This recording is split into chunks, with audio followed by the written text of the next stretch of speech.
The moment Sarah turned around, she knew her life was over.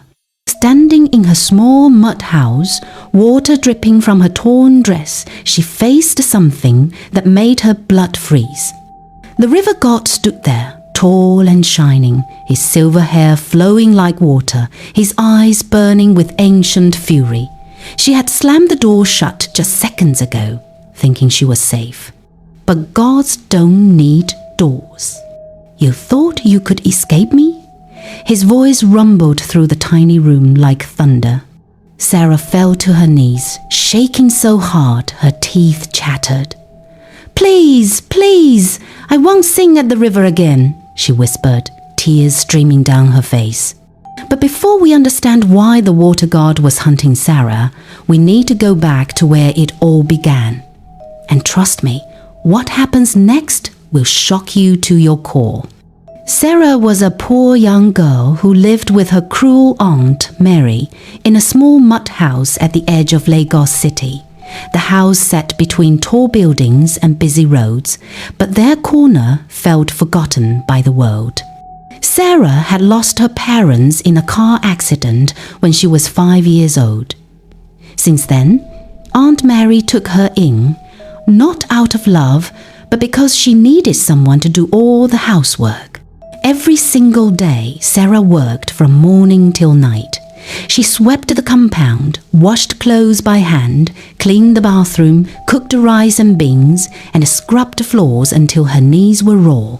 But Aunt Mary never said thank you.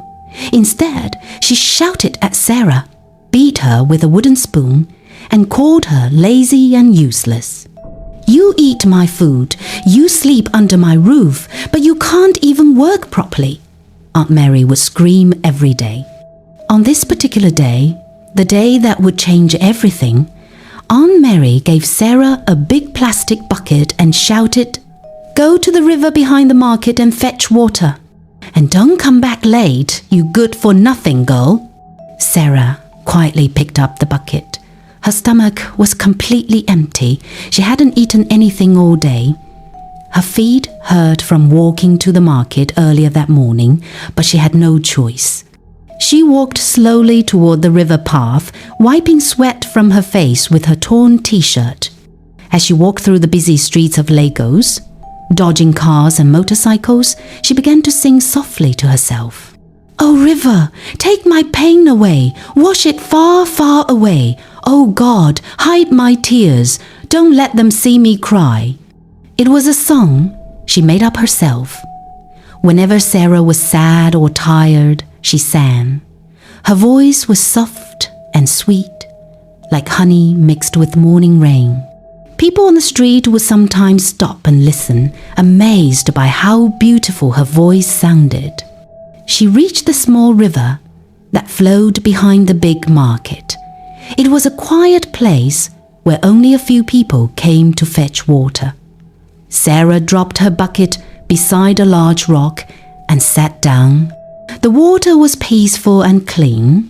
The sun was shining and palm trees danced gently in the breeze. She sat on the rock and continued singing.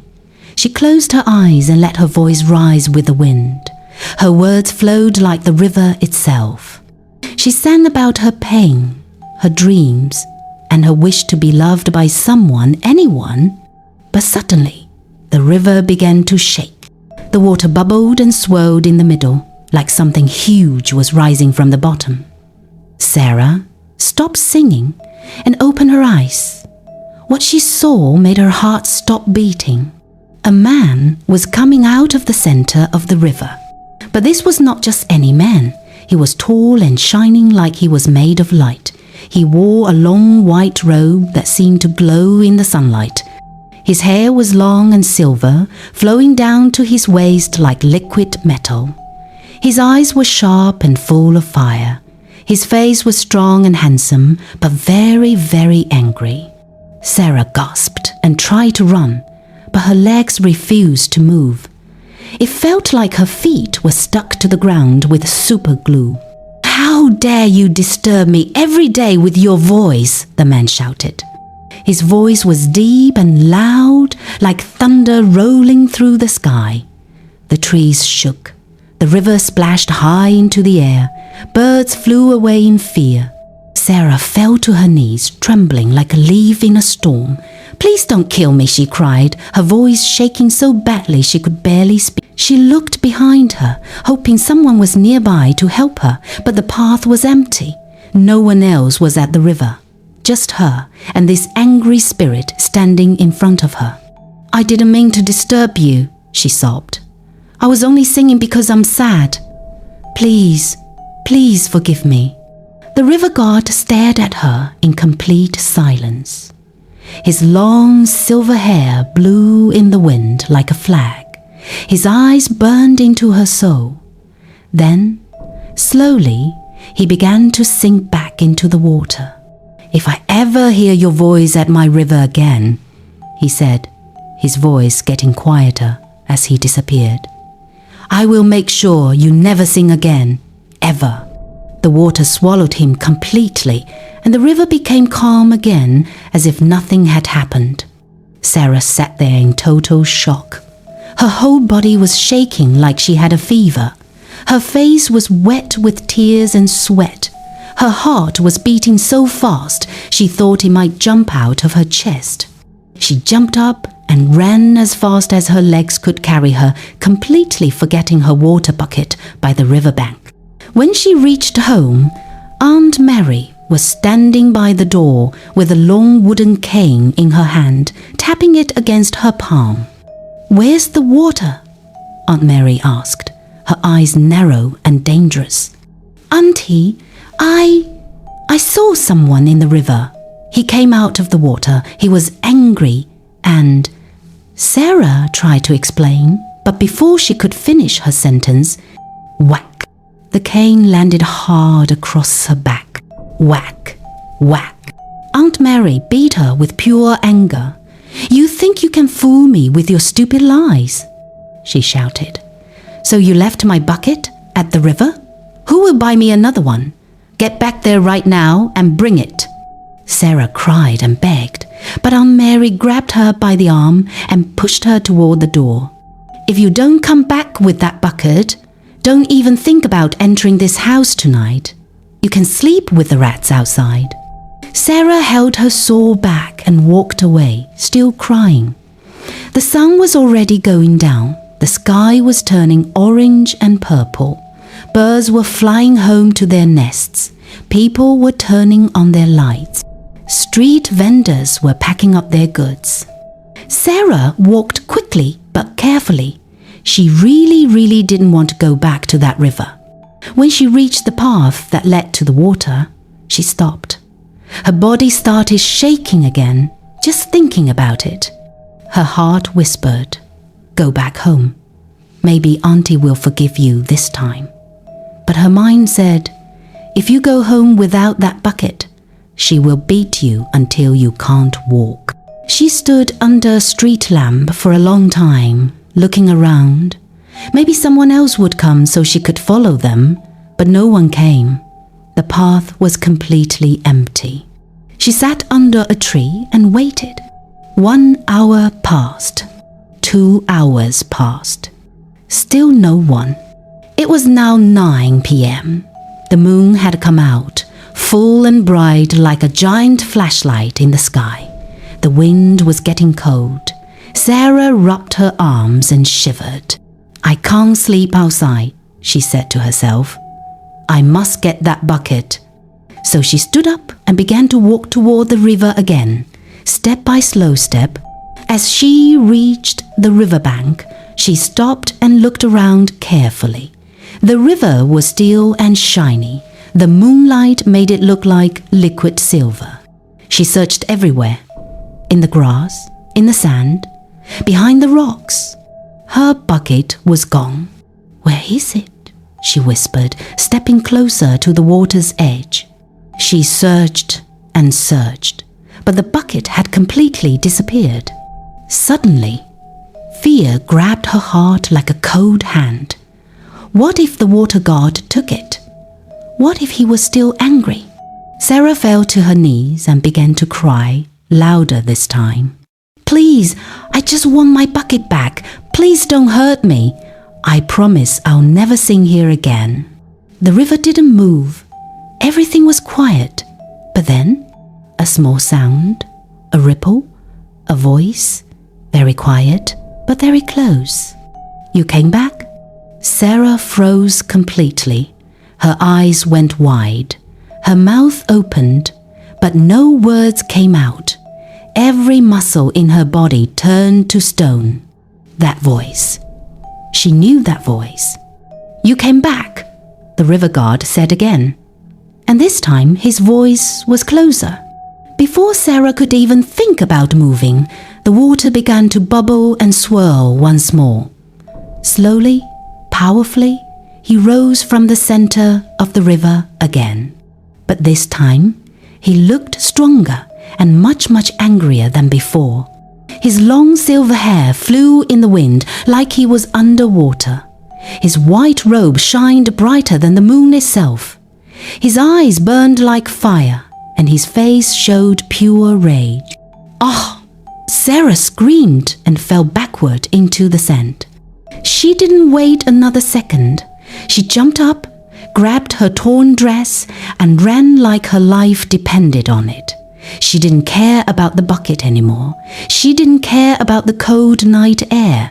She didn't even care that her bare feet were bleeding from stepping on sharp stones. She just ran and ran and ran. Behind her, the river god stepped out of the water completely. His feet touched the ground, but he made no sound at all. He walked calmly, but as he moved, the trees bent toward him, the wind blew stronger, and the night became colder. His presence made the very air feel heavy and dangerous. Far ahead, Sarah stopped for just a moment to catch her breath. Her chest was moving up and down so fast she thought her lungs might explode. Sweat poured down her face even in the cold night air. She looked back over her shoulder, and what she saw made her jaw drop open. The river god was following her. He was far behind, but he was definitely coming. Walking calmly, steadily, like he had all the time in the world. Sarah shook her head hard, blinked, and looked again. He was still there, getting closer. "No, no, no, no!" she screamed. She didn't wait another second.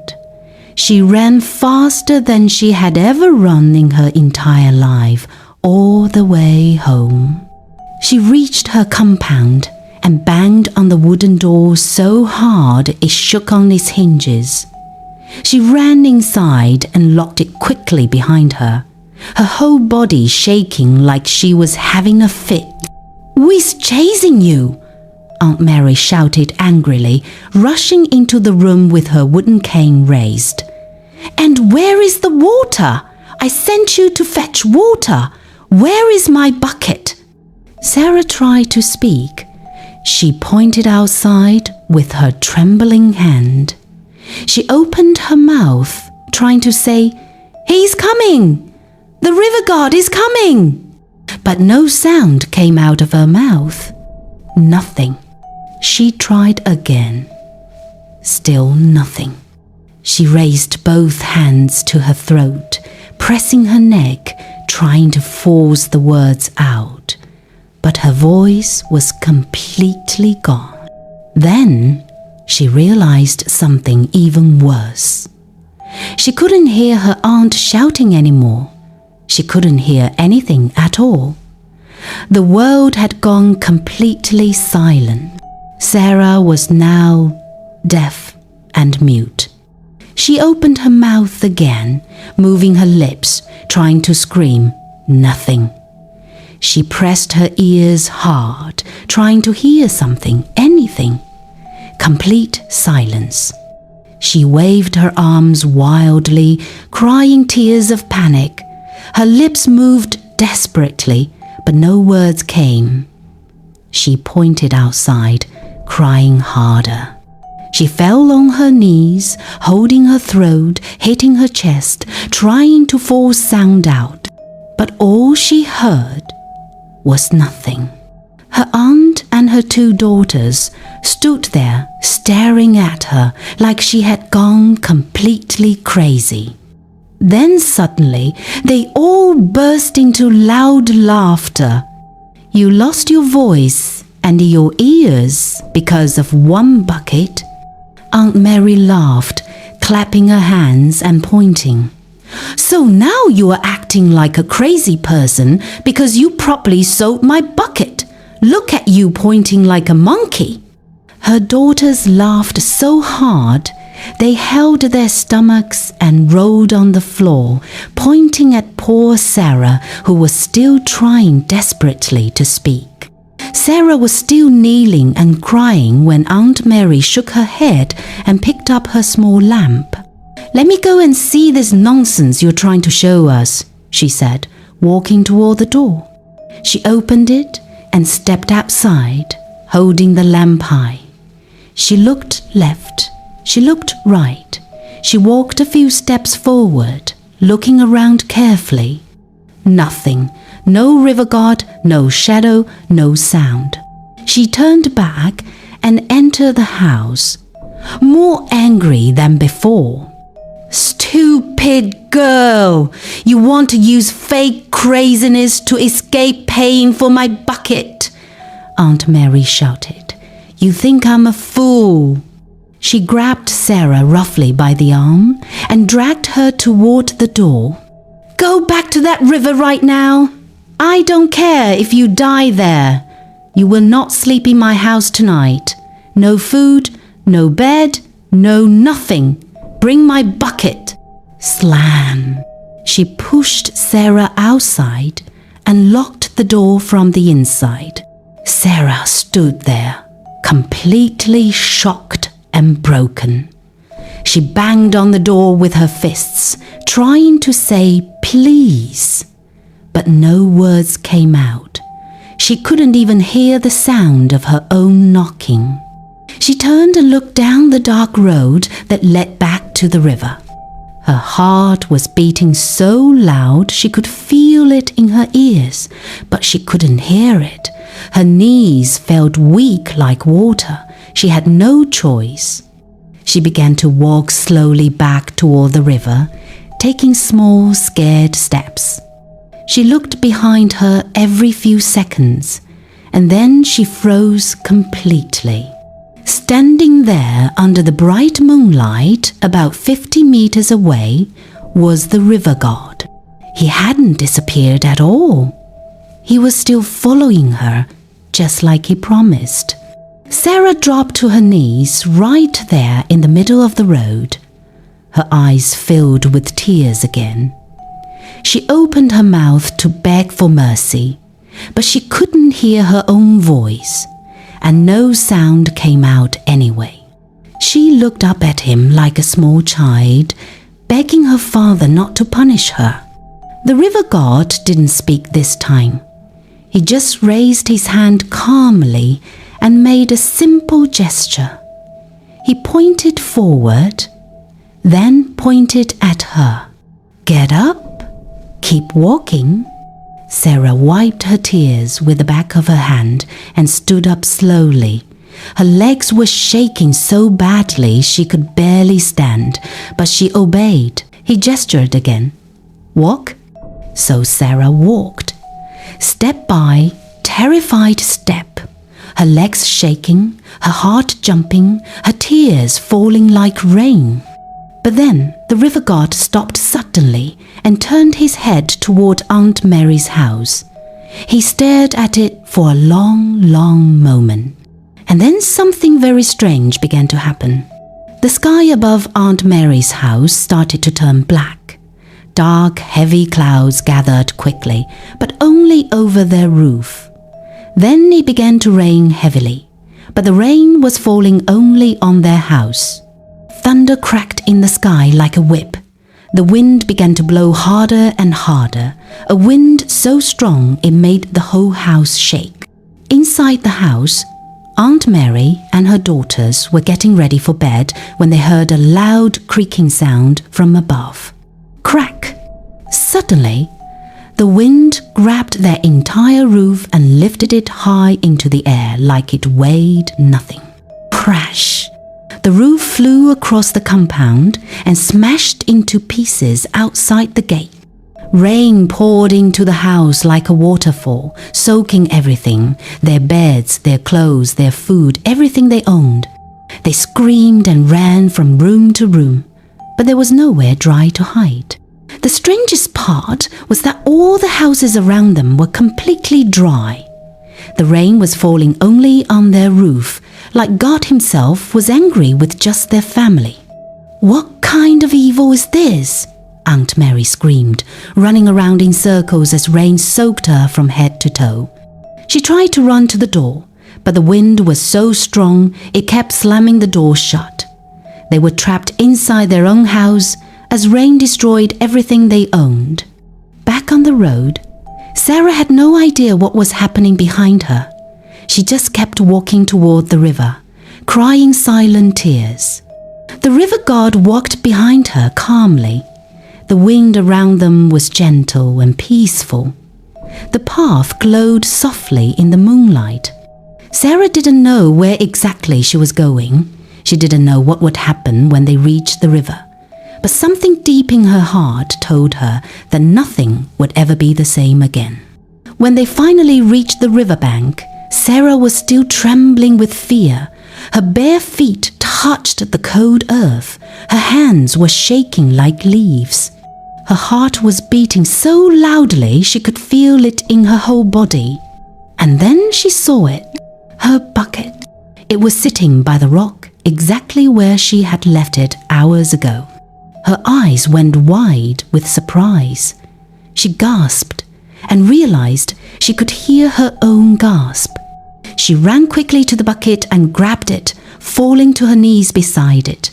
"Please let me go home now," she tried to say, and the words came out clearly. "I can talk!" she screamed in amazement. "I can talk again!" Her voice echoed around the riverbank, clear and strong. She touched her throat, then her ears. She could hear the wind, the river, and the sound of leaves moving in the trees. Everything had returned to normal. The river god stood a few steps away, still calm and glowing in the moonlight. His long silver hair flowed gently in the night breeze. But this time, when he looked at her, his eyes were peaceful instead of angry. "God has told me to bless you, Sarah," he said quietly. Sarah looked at him, confused and shocked. "Bless me?" she whispered.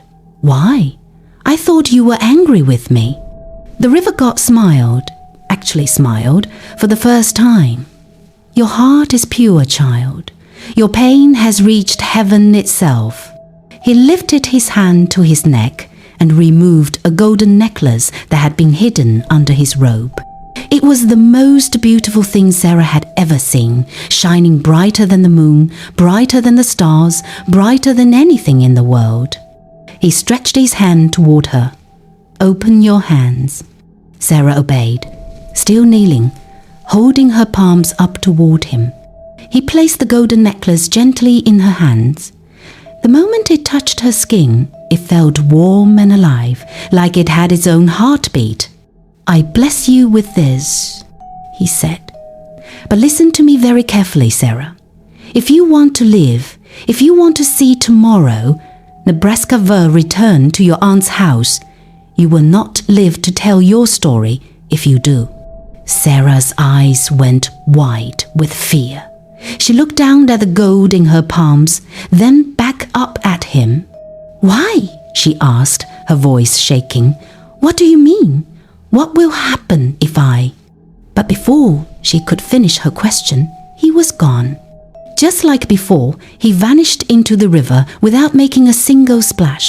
The water became calm and silent, like he had never been there at all. Sarah knelt there by herself, shaking, confused and afraid. She looked left and right, but she was completely alone. The wind blew quietly around her. She didn't know what to do. But she held the bucket in one hand and the golden necklace in the other, and slowly, carefully, she began to walk home. When she got close to her aunt's house, she stopped and stared in complete shock. The roof was gone, completely gone. Pieces of wood and metal were scattered all over the compound like a bomb had exploded. The ground was soaked with water, and inside the house she could see that everything was wet and ruined. She walked slowly toward the entrance, holding her bucket tightly. Aunt Mary stood in the middle of the compound with her 2 daughters. All 3 of them were completely soaked, shivering and looking around in confusion. When Aunt Mary saw Sarah approaching, she screamed at the top of her lungs. "Go away! Get out of here! You did this! You brought this curse to my house!" Sarah fell to her knees again. "Auntie, I swear I didn't do anything," she cried. "I don't know what happened here. I'm so sorry." Whack! Something hard hit her from behind. She fell forward and turned her head. Her cousin Rose stood behind her, holding a thick stick and breathing hard with anger. "You evil girl," Rose shouted. "You're the reason our house is destroyed. Leave this place right now." Sarah held her head where the stick had hit her, crying in pain. That's when she remembered exactly what the river god had said. "If you want to live, if you want to see tomorrow, Nebraska VR, return to your aunt's house. You will not live to tell your story if you do." Now she understood. She had to leave. Tonight. She stood up, still holding her sore head, and ran away from that house forever. This time, she ran deep into the forest behind the village, not knowing where she was going, not caring about anything except getting as far away as possible. She ran and ran until she couldn't feel her legs anymore. Then everything went dark and she collapsed. To be continued in part 2. Asterisk. What happens next will change everything. Will Sarah survive in the forest? What is the real power of the golden necklace? And what terrible fate awaits Aunt Mary and her daughters? The answers will shock you. Asterisk. Asterisk. Asterisk. Asterisk. Don't miss part 2. Coming next.